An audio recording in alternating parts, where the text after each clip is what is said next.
जी sir. जी sir, recording start है sir, into शुरू कर सकते हैं। कृष्णा जी इनिशिएट जी करो। नमस्ते हाँ जी। सर। हाँ जी। नमस्ते सर, आवाज आ रही है मेरी? हाँ बिल्कुल। जी सर। हेलो जी। विशाल जी। जी एक सर।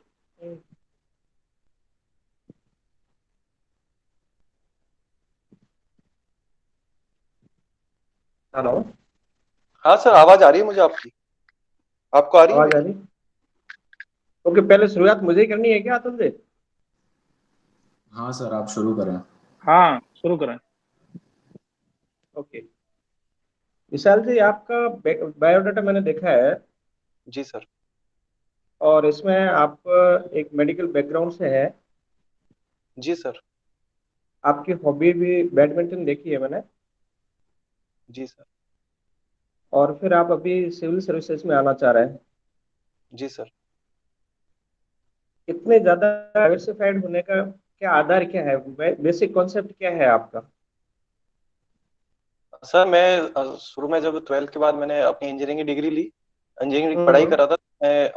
मेरा इंटरेस्ट भी था, कुछ सोशल प्रेशर भी था, पीयर ग्रुप की वजह से मैंने इंजीनियरिंग लिया। पर बाद में मुझे पता चला कि जो मेरा करियर ऑप्शन है, मुझे लगता है कि जो सिविल सर्विसेज में एक अच्छा करियर ऑप्शन है, क्योंकि मेरी पर्सनैलिटी जो है वो एम्बिवर्ट है। और कुछ इंसिडेंट भी ऐसे हुए जिनकी वजह से मुझे लगा कि सिविल सर्विसेज में जाना ज्यादा अच्छा बेहतर ऑप्शन रहेगा मेरी।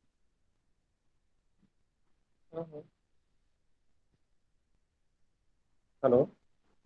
जी सर। हेलो। आवाज साफ नहीं आ रही है। एक मिनट सर।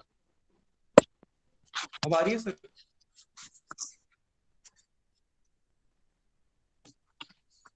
सर आपको आवाज आ रही है? हाँ अब आ रही है, ठीक है। ठीक है सर। हाँ एक बार रिपीट कर दे आंसर, कि मैं सुन नहीं पाया था। सर मैंने पूर्व में निवेदन किया कि जब मैं इंजीनियरिंग पढ़ाई कर रहा था, तब मैंने ये देखा कि जो मेरी पर्सनैलिटी है वो एम्बीवर्ट है। और जो मेरा इंजीनियरिंग का करियर ऑप्शन था उसमें जो पर्सनैलिटी मोस्टली चाहिए होती है वो इंट्रोवर्ट चाहिए होती है, क्योंकि लैब का काम ज्यादा है। तो और कैरियर, इसलिए मैंने जो सिविल सर्विसेज का एक करियर ऑप्शन अच्छा था, इसके बारे में मैंने समझा और पढ़ा भी।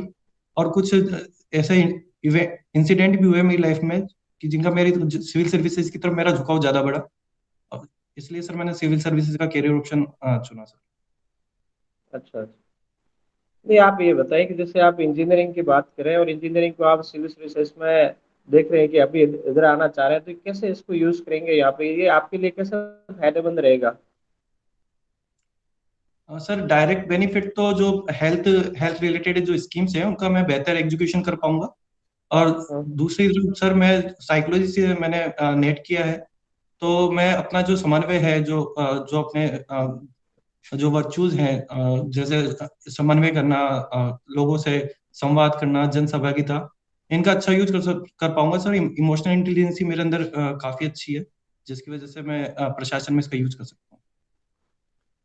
आपने साइकोलॉजी में नेट किया है? जी सर। अच्छा, फिर तो आपको मतलब एडमिनिस्ट्रेशन में लोगों को समझने में काफी ज्यादा आसानी रहेगी। जी सर। लोगों का एटीट्यूड और एप्टीट्यूड दोनों समझ पाएंगे आप अच्छे से।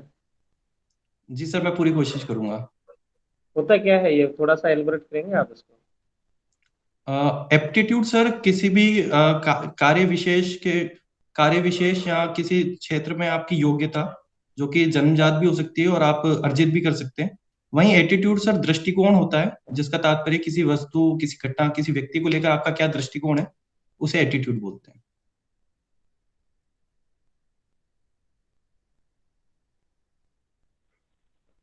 ये दोनों आपके लिए कैसे हेल्पफुल रहेंगे?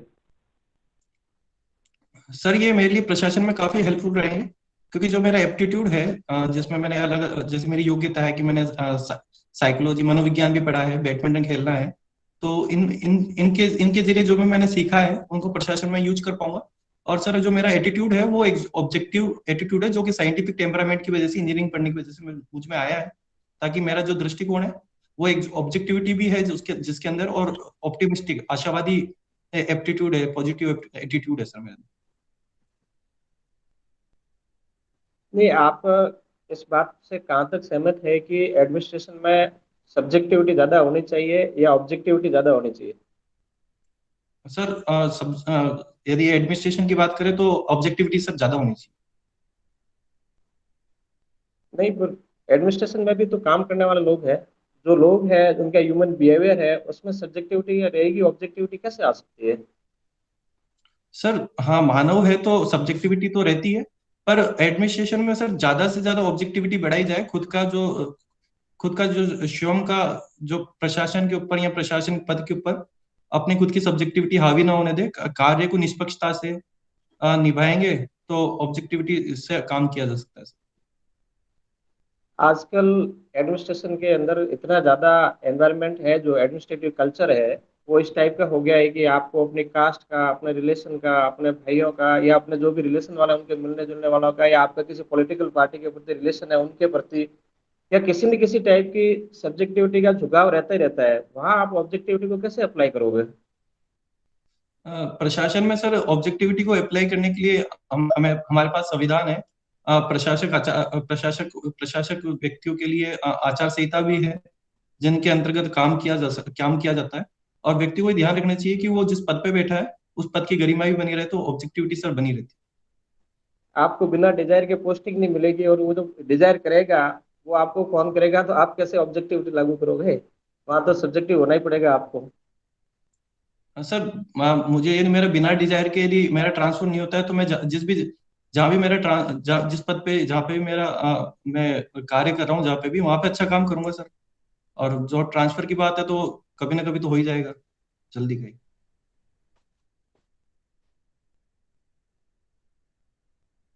अतुल जी, आपने? Thank you sir. हाँ विशाल जी। नमस्ते सर। मुझे आप दिख नहीं रहे। सॉरी सर, मैं कोशिश करता आवाज हूँ आ दोबारा। आवाज आ रही है सर आपकी? रोटेट तो हो रही सर, ऑटो रोटेट हो रही है आपके। कल भी कुछ प्रॉब्लम थी ना सर, उसको चेक कर रहा हूँ। हाँ, नहीं पिन अन्य तो नहीं मेंबर कर को रखा। अन्य मेंबर को दिख रहा हूँ क्या मैं सर? हाँ हाँ, मेरे पास रोटेट हो रही है, आपकी भी आ रही थी और कृष्ण कुमार सर की भी आ रही थी। ठीक है सर। नहीं, आवाज आ रही है, मुझे दिख नहीं रहा है बस। सॉरी, माफी चाहूंगा सर, शायद नेटवर्क प्रॉब्लम होगी। नहीं, इसमें आपकी कोई गलती नहीं है। पिन पिन क्या हुआ बस? पिन पिन अगर आप उसको डिपिन कर लेंगे या पिन हटा देंगे तो शायद नहीं, पिन नहीं किया। चलिए ठीक है, मेरे को उसमें प्रोफाइल के नीचे दिख रहे हैं आप, छोटे से ऊपर स्क्रीन पे नहीं आ रहे हैं। जी सर। इनको पिन कर लो ठीक है। सर। हाँ विशाल विशाल जी को पिन कर लो आप।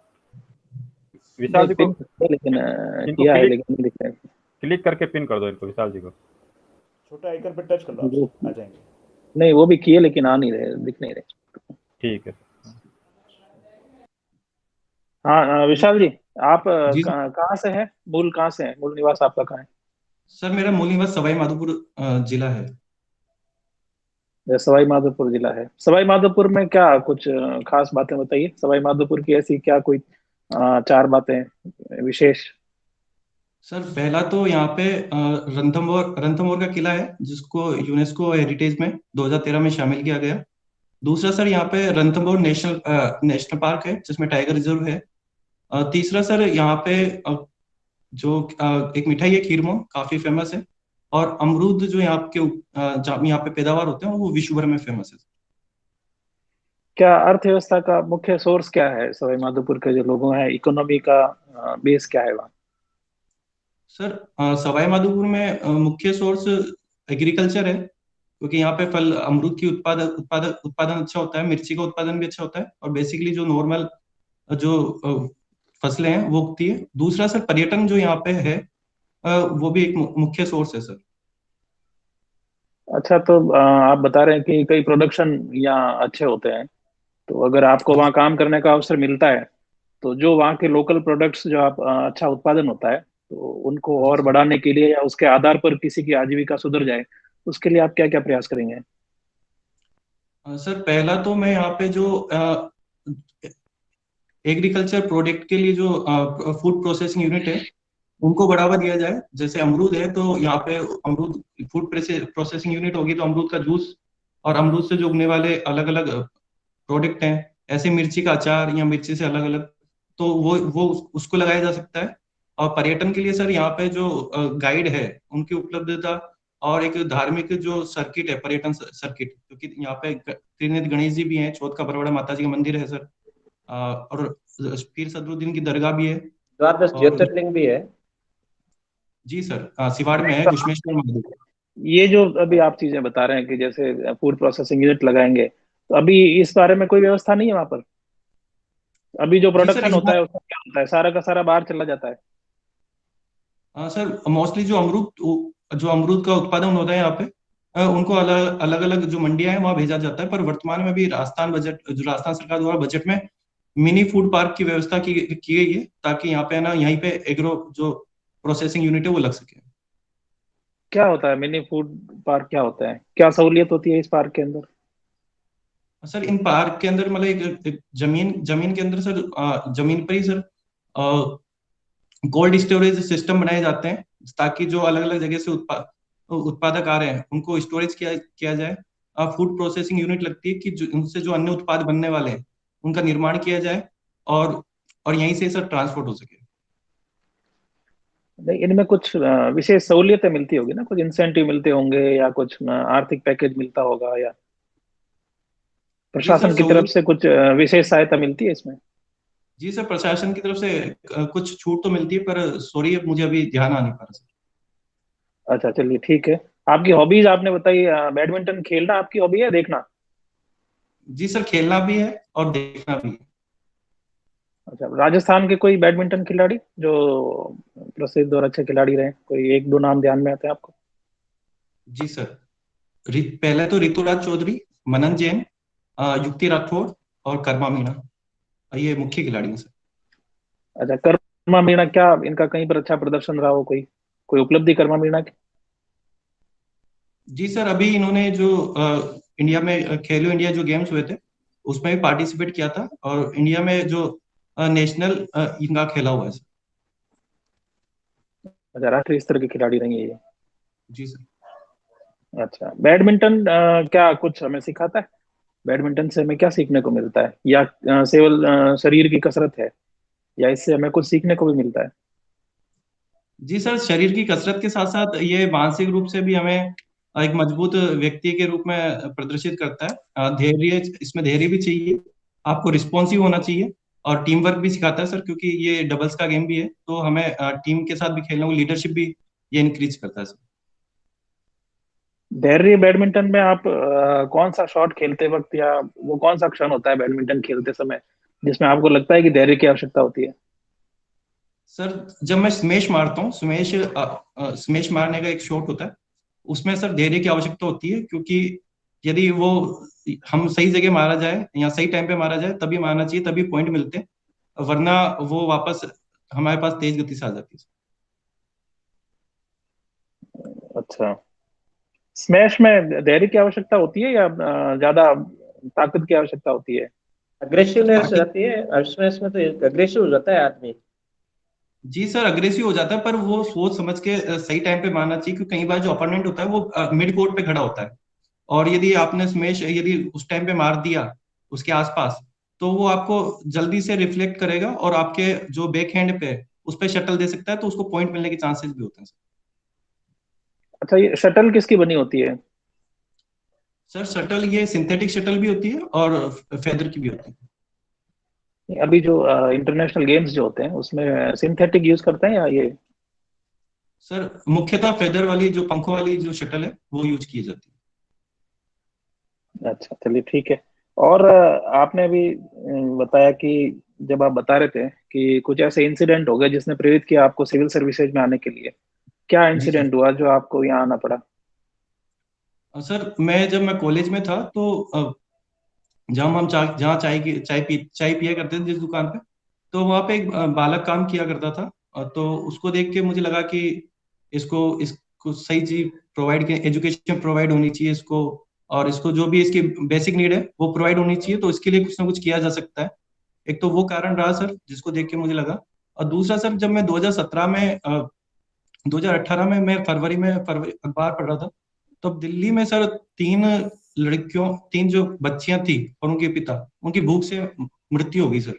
तो उस दिन मुझे लगा कि मुझे इस फील्ड में आके यहाँ पे काम कर सकता हूँ सर मुझसे। आपके तो ये जो आपने बताया इंसिडेंट, इसमें तो भावुकता ज्यादा लगती है। मुझे नहीं लगता कि एक चाय देखते हुए बच्चे को देख के आपने इतना बड़ा डिसीजन ले लिया कि मैं बीटेक एमटेक और न्यूरो सर्जरी में करने के बाद मैं सिविल सेवा में चला जाऊं। ये तो एक थोड़ी आदर्श कहानी ज्यादा लगती है, वास्तविकता से थोड़ी सी दूर लगती है। जी सर, और ये भी सिविल सर्विसेज में और भी जाने तो, की। जी सर, जैसे मेरी पर्सनैलिटी भी है एम्बीवर्ट, और ये भी कुछ कारण रहे। इसके अलावा सर, जो मैंने मतलब मेरे अंदर जो गुण है, ऑब्जेक्टिविटी है, हार्ड वर्किंग है, लीडरशिप है, ये गुण जो एक सिविल सर्विसेज में होनी चाहिए, मैंने महसूस किए, तो इसलिए मुझे सिविल सर्विसेज की प्रेरणा मिली सर। आप में लीडरशिप के अच्छे गुण हैं, कोई उदाहरण बताइए जहां आपने ऐसा उदाहरण दिया हो कि मैंने अच्छी तरीके से लीड किया उस सिचुएशन में। जी सर, जब मैं कॉलेज में था तो मैं स्पोर्ट्स सेक्रेटरी के पद पे था 2014 में। और हमें समय कम मिला था। वैसे तो हमारे जो गेम होते थे, स्पोर्ट्स और कल्चरल गेम, वो 15 दिन चलते थे, पर कुछ कारणों की वजह से, व्यस्तता की वजह से हमें 7 दिन ही मिले। तो उसमें सर मैंने लीड किया। सुबह स्पोर्ट्स के गेम करवाए जाते थे और शाम को कल्चर के गेम करवाए जाते थे। और जो भी व्यवस्था थी सर पूरी, मैंने वो अपने जो साथ मेरे साथ वाले थे, मेरे जो बैचमेट थे, उनके साथ सब मैंने देखी। अच्छा, फ्लैगशिप स्कीम्स क्या होती है? फ्लैगशिप स्कीम सर, गवर्नमेंट द्वारा कुछ स्कीम चलाई जाती है जिन पे विशेष ध्यान दिया जाता है, ताकि उनको अधिक रूप से, प्रभावी रूप से उनका क्रियान्वयन हो सके। जैसे राजस्थान सरकार की कोई चार पांच फ्लैगशिप स्कीम्स का नाम बताइए। सर, निशुल्क दवा योजना, निशुल्क जांच योजना, शुद्ध के लिए युद्ध, और पालनहार योजना सर, अभी मैं यही याद कर पा रहा हूँ। पालनहार योजना में क्या है, इसके पात्रता क्या होती है, किसको लाभ मिलता है? पालनहार योजना में सर, जो निराश्रित जो बच्चे होते हैं, वो पात्र होते हैं। प्रारंभिक शिक्षा तो उन्हें 500 रुपये गवर्नमेंट की तरफ से सुविधा मुहैया कराई जाती। और 6 से लेकर 18 वर्ष तक 1000 रुपये। और वार्षिक उनके जो कपड़े हैं और उनके जो अलग अलग एसेसरीज हैं, उनके लिए 2000 रुपये दिए जाते हैं। निराश्रित निराश्रित जो बच्चे हैं, उनके अंदर उनकी किसी के यदि पिताजी नहीं है, माता पिता दोनों नहीं है, या पिताजी जेल में है और माता संभाल नहीं सकती, या फिर वो किसी अ, बीमारी से ग्रसित हो, जैसे कुष्ठ रोग, तो उनको उनके परिवार जो रिश्तेदार हैं उनके पास दिया जाता है, और उनका खर्चा सरकार उठाती है। अच्छा, तकनीक का इस्तेमाल प्रशासन में किस तरीके से करेंगे आप? सर, तकनीक के इस्तेमाल के लिए सर, सरकार अभी काफी सारे कार्य कर रही है। जैसे जन सूचना पोर्टल है, जनसंपर्क पोर्टल है, राजकौशल पोर्टल है। इनके द्वारा सर, सरकार जो है तकनीक का बढ़ावा देते हुए जो काम कर रही है। अच्छा, संपर्क पोर्टल के बारे में ये कहा जाता है कि कोई भी इस पे शिकायत कर सकता है। कोई भी फोन करके अपना कोई अगर है, कोई चीज चाह रहा है और जो प्रशासनिक अधिकारियों से नहीं मिल रही है तो उसके बारे में वो डिमांड कर सकता है। तो ऐसा माना जाता है कि लोग शिकायतें भी कई बार कर लेते हैं, इसका मिसयूज भी होता है, और प्रशासनिक अधिकारी भी हैं जो संपर्क पोर्टल को सही ढंग से इतना सीरियसली नहीं लेते हैं। तो इसमें संपर्क पोर्टल में या संपर्क में कुछ अगर कुछ सुधार करने के लिए आप कोई 3 सुझाव बताएं। सर, एक तो इनके लिए जो संपर्क पोर्टल है, उसके लिए एक अलग से कॉल सेंटर बनाया जाए। और जिस जिस किस की प्रॉब्लम है, जिसको अलग अलग विभाग को, उनको हाथों हाथ उनको निर्देशित किया जाए। और जो नहीं तो है अभी इसके लिए, अभी कॉल सेंटर अलग से नहीं है संपर्क के लिए? अभी भी यही है, संपर्क के लिए अलग से कॉल सेंटर है, और उसी कॉल सेंटर से जिस विभाग से संबंधित शिकायत होती है उस विभाग को हस्तांतरित की जाती है। ये तो व्यवस्था अभी भी है। जी सर, अभी व्यवस्था है, पर शायद इसको सही रूप से पूर्णतः कार्य नहीं किया जा रहा है, तभी उसके लिए मतलब जो प्रशासनिक जो अधिकारी हैं, वो इसको लिबरल ले रहे हैं, इन पे ज्यादा ध्यान नहीं दे पा रहे। चलिए ठीक, thank you. Thank you. Aditya ji. Aditya sir. बिल्कुल। विशाल वर्मा जी, आपने एमटेक किया कॉग्निटिव साइकोलॉजी में, और उसके अलावा आपने नेट भी क्लियर किया साइकोलॉजी में। तो जी सर, मुझे ये बताइए कि कॉग्निशन और मेटा कॉग्निशन में क्या फ़र्क होता है, और हमें क्यों ज़रूरत पड़ी मेटा कॉग्निशन जैसे शब्द को इस्तेमाल करने की? कॉग्निशन शब्द से भी तो काम हो सकता था। सॉरी सर, मैं अभी रिकॉल नहीं कर पा रहा हूँ। अच्छा, ये बताइए, न्यूरोलॉजी जो शब्द है उसे किसने दिया था? सॉरी सर, मुझे इस संदर्भ में अभी पता नहीं। ठीक है। न्यूरॉन को डिफाइन करिए। न्यूरॉन के क्या मुख्य भाग होते हैं और क्या होता है न्यूरॉन? न्यूरॉन सर ब्रेन का स्ट्रक्चरल और फंक्शनल यूनिट है, जो कि इंफॉर्मेशन को कैरी करता है ब्रेन से बॉडी में और बॉडी से ब्रेन में पहुंचाने का काम करता है। न्यूरॉन्स में सर सबसे पहले तो डेंड्राइट होते हैं, जो कि इंफॉर्मेशन, जो एक्सॉन टर्मिनल है उनसे इंफॉर्मेशन लेते हैं। उसके उस सर दूसरा पार्ट इसमें जो सेल बॉडी है उसको सोमा भी बोलते हैं, इसके अंदर न्यूक्लियस होता है। तीसरा पार्ट सर इसमें एक्सॉन है, जो कि एक्सॉन हिलकोक से सेल बॉडी से जुड़ा रहता है। और सर आगे वाला पार्ट सर एक्सॉन टर्मिनल है इसमें, जो कि आगे इंफॉर्मेशन भेजता है। ठीक है। तो आपने बताया कि आपकी हॉबी बैडमिंटन खेलना है, और बैडमिंटन खेलना स्पोर्ट्स का एक पार्ट होता है। तो जब भी हम स्पोर्ट्स खेलते हैं उसके बाद में हम काफ़ी अच्छा महसूस करते हैं, रिलैक्स महसूस करते हैं। कौन सा हार्मोन रिलीज होता है बॉडी में जिसकी वजह से हमें ऐसा महसूस होता है? सॉरी सर, मैं अभी रिकॉल नहीं कर पा ठीक है।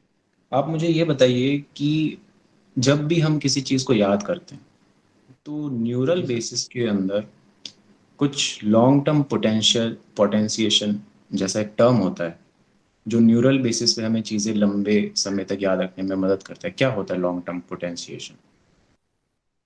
सर लॉन्ग टर्म पोटेंशियल, जब एटकिंसन की एक थ्योरी है उसमें, जो शॉर्ट टर्म मेमोरी है और उससे जब memory transfer long term memory transfer में होती है, तब long term potential sir generate होता है। उसमें हम बार बार उसको रिकॉल करते हैं, याद करते हैं, तो लॉन्ग टर्म पोटेंशियल यूज होता है। अच्छा।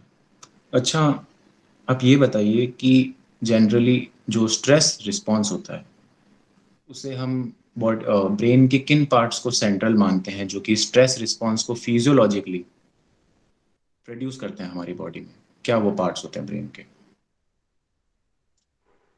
सर मेनली तो इसमें जो ऑटोमेटिक नर्वस सिस्टम का जो जो सब पार्ट है, सिंपैथेटिक नर्वस सिस्टम और पैरासिम्पैथिक नर्वस सिस्टम, वो यूज आते हैं। स्ट्रेस में जब रिड्यूस होता है तो पैरासिम्पैथेटिक नर्वस सिस्टम यूज काम करता है कि वो हमें रिलैक्स करता है, बॉडी डायलेशन काम करता है। ठीक है। कौन सा हार्मोन रिलीज होता है स्ट्रेस रिस्पॉन्स के दौरान? स्ट्रेस के दौरान सर एपिनेफ्रिन और नॉन एपिनेफ्रिन हार्मोन रिलीज होता है सर। बिल्कुल। कुछ फिजियोलॉजिकल सिम्टम्स बताएं स्ट्रेस के। स्ट्रेस के सर फिजियोलॉजिकल सिम्टम्स, हाथ में पसीना आना, आवाज में घबराहट, और यही सर अभी मुझे यही याद है। साइकोलॉजी का फाउंडर किसे माना जाता है, या किन लोगों ने फिलॉसफी को साइकोलॉजी से अलग करने का काम किया था?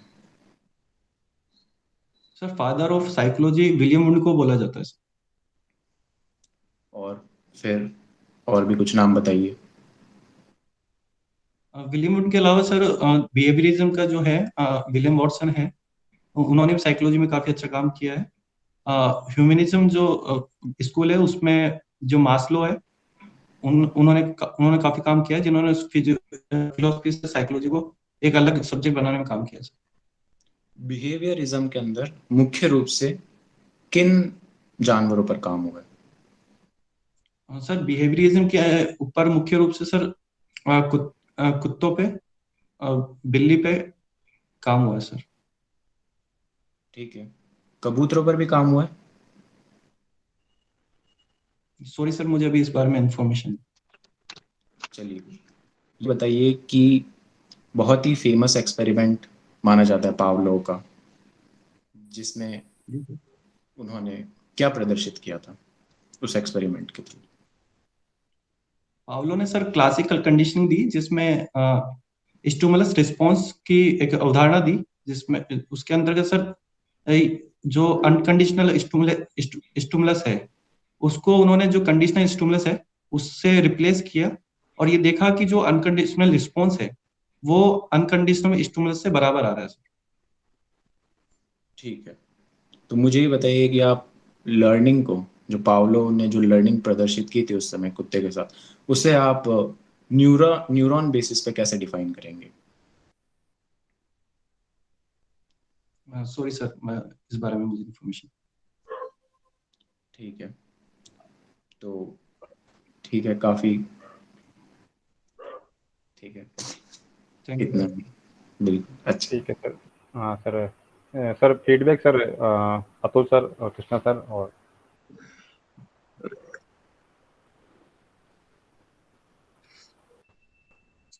हेलो। हाँ हाँ, विशाल जी, जी सर। अच्छा इंटरव्यू अच्छा रहा आपका। कुछ चीजें जैसे पॉजिटिव आपकी, फैक्ट्स भी ठीक है, सवाई माधोपुर पे भी आपने ठीक ठाक संभाला, और बैडमिंटन भी ठीक है। साइको वाले में थोड़ा सा शुरुआत में कहीं कहीं दिक्कत आ रही थी, फिर आपने उसको भी संभाल लिया। एक जो कुछ बातें बता दूंगा मैं आपको। एक तो आपने कोशिश ये की कि शासक के सारे अच्छे गुण आपके अंदर हैं। शायद मैं पूछ रहा था या कृष्णा जी पूछ रहे थे, तब आपने एक ही लाइन में सारी जी बता दी। मुझे वस्तुनिष्ठता है, मैं आशावादी हूँ, मैं ये हूँ, तो सारे गुण आपने एक साथ बता दिए। तो इतने भारी भरकम गुण भी एक साथ बताना भी ठीक नहीं।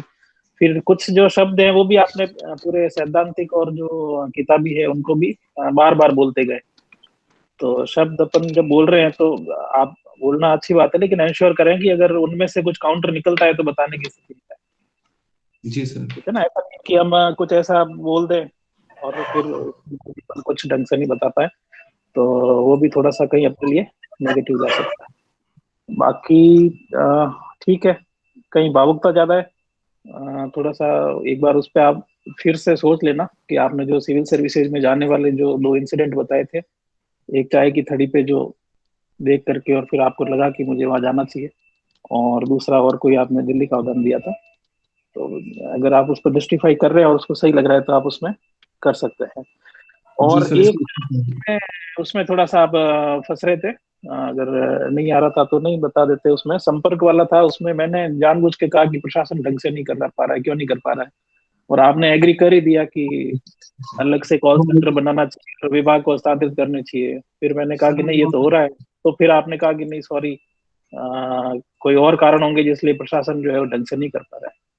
जी तो सर, उसका प्रशासन उत्तर तो मुझे ढंग से पता ही कर नहीं रहा था। है, आप ढंग से कर रहा है प्रशासन, उसको बताते हुए कुछ अगर अपने को लग रहा है सुझाव, तो उसमें कर सकते हैं। जैसे मैंने बोला कि कई शिकायती बार बार कर रहे हैं, आप शिकायत कर रहे हैं, तो उसमें अपन कह सकते हैं कि ऐसी कोई व्यवस्था की जाए कि एक ही शिकायती अगर एक नाम से 8 शिकायत कर रहा है तो और भी उसको अच्छा, दूसरे या तीसरे स्तर पर रद्द करने का जो आप है उसमें उसको कुछ बता एकदम सकते वाइंड अप मत करो। हैं। जी हाँ, सर। आप सिर्फ मैंने बोल दिया उसको एग्री मत करो कि आप प्रशासन ढंग से नहीं कर रहा है। ठीक है ना, प्रशासन जी अच्छा सर। कर रहा है लेकिन सुधार हो सकता है, तो उसके सुझाव हम बता सकते हैं। और नहीं आ रहा है तो आप बता देंगे नहीं सर प्रशासन अच्छा ही कर रहा है, और इससे लोगों की समस्याओं का भी त्वरित निस्तारण हो रहा है। और कुछ एक अगर उस समय याद आ जाता है आपको, एट ए टाइम क्लिक करता है तो बता दे, नहीं तो सिरे से नकारना नहीं है या एग्री नहीं करना है, जो हम कह रहे हैं उसको वो नहीं करना। बाकी अच्छा रहा आपका, ओवरऑल कॉन्फिडेंस भी अच्छा है, और अच्छा है। थोड़ा मुझे लगता है कि शब्दों का चयन करें तो वैसे ही शब्द बोलें, क्योंकि उनसे कहीं इंटरव्यू की डायरेक्शन बदल जाती है कई बार एक शब्द से ही। तो वो जी ऐसा सर। शब्द हम नहीं बोलते जिसपे अपन कॉन्फिडेंट या नहीं नहीं कर पाए। बाकी अच्छा रहा, ओवरऑल अच्छा। Thank you sir. मैं कुछ कहना मैं चाहूंगा विशाल जी के लिए। जी सर। हेलो। जैसे जी अतुल जी सर। अभी कह रहे थे कि आप जो शब्दों का चयन कर रहे हैं उसमें थोड़ा सा ध्यान रखें। जैसे आपने कहा, इन्होंने पूछा कि सवाई माधोपुर के बारे में बताया, तो आपने रणथंभौर का बताया, नेशनल पार्क है, और आपने साथ में ये भी जोड़ दिया अपना आंसर में थोड़ा अच्छा बनाने के लिए लिखते हैं ना उसी टाइप से, कि इसको यूनेस्को की लिस्ट में ऐड किया है। यहाँ से आपका इंटरव्यू डाइवर्ट हो सकता है, तो उस शब्द के बारे में आपको अवेयर होना जरूरी है। मैं यहाँ पे ये पूछ सकता था कि यूनेस्को की लिस्ट में शामिल होने से क्या फायदे होते हैं, या उससे क्या ये यूनिक हो गया। दूसरा, आपने फूड पार्क के बारे में बताया था, मिनी फूड पार्क के बारे में। मिनी फूड पार्क के बारे में आप वो चीज नहीं बता पाए, जबकि उससे अब उस जब आप बता रहे हो कि हमारे यहाँ पे ये चीज है, तो उसके बारे में आपको पूरा नॉलेज होना चाहिए, विशेषकर तब जबकि कृषि कानूनों को लेकर देश में इतना बड़ा आंदोलन चल रहा है। तो आपको एग्रीकल्चर में food processing, mini food park, food food products का वैल्यू एडिशन, इन सारी चीजों के बारे में आपको अवेयर होना जरूरी है।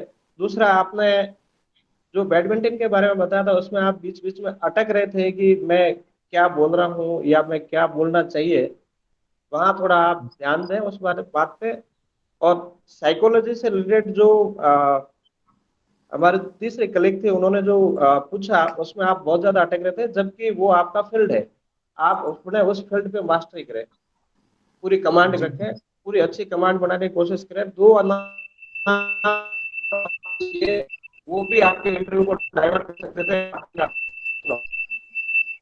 यहाँ से, क्योंकि आपको ये भी पता होगा कि मास्लो बहुत बड़े बिहेवियरलिस्ट भी थे। जी और सर। हर प्रशासन वाला ये पढ़ता है, आरएस के सिलेबस में भी ये चीज है, मास्लो हर्जबर्ग। जी तो सर। इन चीजों के बारे में जब आप बोलते हो तो आप उतना ही बोलो जितने आपके लिए रिक्वायर्ड है। अननेसेसरी वर्ड्स यूज करने से आप कहीं भी फंस भी सकते हो। अगर आपका कॉन्फिडेंस है और आप इंटरव्यू को डाइवर्ट करना चाह रहे हो तब तो बोले, अदरवाइज जैसा अतुल जी ने कहा कि शब्दों का चयन है वो बड़ी चालाकी से करें, ताकि आगे वाला आपको उस शब्द में पकड़ के फंसाने की कोशिश नहीं करे, और अपने स्टैंड पे कायम रहे। बाकी आपका कॉन्फिडेंस अच्छा है, आपका बॉडी लैंग्वेज ठीक है, आप अच्छा कर सकते हो। एक दो मॉक इंटरव्यू आप और दो ताकि आपका और ज्यादा अच्छा इंप्रूवमेंट हो सके। जी all the sir. Best. Thank you sir. तो अ, जैसे साइकोलॉजी के सेक्शन की बात रही, तो मेरी आवाज आ रही है आपको? मेरी आवाज आ रही है अच्छे से? जी आ सर, रही है आपकी सर, आवाज अच्छे से आ आ रही रही है। है। हाँ, मैं जैसे कि आप कॉग्निशन या कॉग्निटिव साइकोलॉजी है, तो कॉग्निशन उसमें इम्पोर्टेंट वर्ड हो जाता है। तो उससे रिलेटेड चीज़ें, उसकी डेफिनेशन, कॉग्निटिव प्रोसेसेस क्या होता है, मेटाकॉग्निशन क्या होता है, इम्पोर्टेंट क्वेश्चन हो जाता है ये। और उसके बाद दूसरा था लॉन्ग टर्म पोटेंशिएशन, और आपने खुद ने ही मुझे कहा था कि वो शॉर्ट टर्म मेमोरी को लॉन्ग टर्म मेमोरी में कन्वर्ट। तो क्लासिकल कंडीशनिंग के अंदर भी हम जब डॉग को कंडीशन कर रहे थे, हम उसकी शॉर्ट टर्म मेमोरी को फिर लॉन्ग टर्म मेमोरी में कन्वर्ट करेंगे। तो वहां पर आपको न्यूरल बेसिस में आपको लॉन्ग टर्म पोटेंशिएशन ही आंसर कहना था, कि न्यूरल जी बेसिस पे सर। लॉन्ग टर्म पोटेंशिएशन होता है, तब वो कंडीशनिंग अच्छे से लॉन्ग टर्म में जब हम उसे कैरी आउट करते हैं। फिर दूसरा होगा बिहेवियरिज्म। तो बिहेवियरिज्म के अंदर दो जानवर मुख्य रूप से एक्सपेरिमेंट होते हैं, कबूतरों पर और डॉग्स पर, और चूहों पर भी होते हैं। ये तीन जी सेंटर होते हैं, तो ये आपको पता होना चाहिए। फिर एक हो गया हार्मोन से रिलेटेड। तो क्योंकि स्पोर्ट्स और बैडमिंटन आपने लिखा है, तो वो फिर मिक्स होकर आएगा। तो बीटा एंडोर्फिन करके हार्मोन्स होते हैं जो रिलीज होते हैं स्पोर्ट्स या एक्सरसाइज करने के बाद, जो हमें यूफोरिक फीलिंग देते हैं। इसी वजह से स्पोर्ट्स के बाद हमें थकान, जस्ट बात थकान महसूस ना हो, कि अच्छा महसूस होता है, क्योंकि बीटा एंडोर्फिन हार्मोन्स रिलीज होते हैं। फिर जो स्ट्रेस जी सर। हार्मोन है, तो वो तो कॉर्टिसोल है, सबसे कॉमन हार्मोन है कॉर्टिसोल। तो वो आपको याद होना चाहिए। और जो स्ट्रेस इंड्यूस करते हैं, जैसे कि थोड़ा सा आंसर वहां पर पैरासिम्पैथेटिक और सिंपैथेटिक में मैंने पूछा था कि कहाँ से स्ट्रेस शुरू होता है, तो स्ट्रेस शुरू होता है सिंपैथेटिक नर्वस सिस्टम से। जी सिंपैथेटिक नर्वस सिस्टम में किधर से? हाइपोथैलेमस पिट्यूटरी एक्सिस, एचपीए, जी जो कॉर्टिसोल रिलीज करते हैं। उसके बाद में पैरासिम्पैथेटिक नर्वस सिस्टम के पास में इंफॉर्मेशन जाती है, और वो फिर बॉडी को काम डाउन करता है। और फिजियोलॉजिकल क्या सिम्टम्स है, तो कुछ सिम्टम्स होते हैं जैसे पसीना आना, हल्की शिवरिंग होना, थोड़ा सा एंशियस महसूस होना। तो वो, तो ये जनरल रिलेटेड चीज़ है। और दूसरा हो गया न्यूरॉन, तो वो तो आपने सही बताया अच्छे से।